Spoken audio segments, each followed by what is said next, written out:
We spent decades worrying about robots taking our seats. But the real revolution is that they finally started doing the dishes. The future of AI didn't arrive with a bang or a terminal command. It arrived as a whisper. By 2026, the chatbot era is over.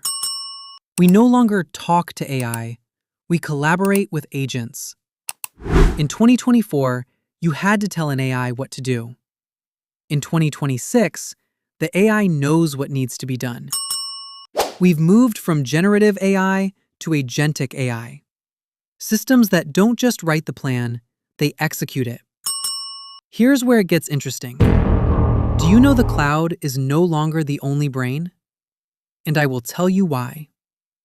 It's because of data privacy and speed, the world has shifted toward local AI, which means small language models, SLMs, now run on your laptop, your phone, and your car, entirely offline. In 2026, there is the rise of agentic AI, whereby 40% of enterprise apps now run autonomous agents that manage multi-step workflows. Also, there is physical AI. Robotics have finally caught up with the software. In warehouses and hospitals, AI is no longer a brain in a box. It has hands. And here's what beginners and most people do not know. The sovereign platforms. Nations are building their own private AI stacks to protect their data from global tech giants.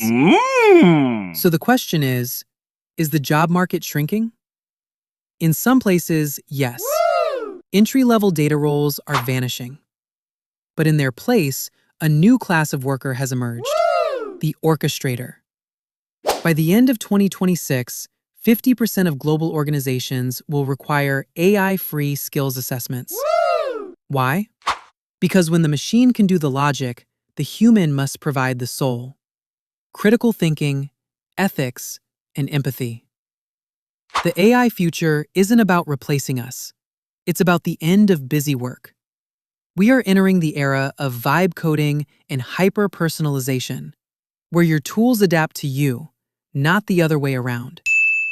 The machines are finally handling the complexity of the world, leaving us with the most difficult task of all, deciding what to do with our time.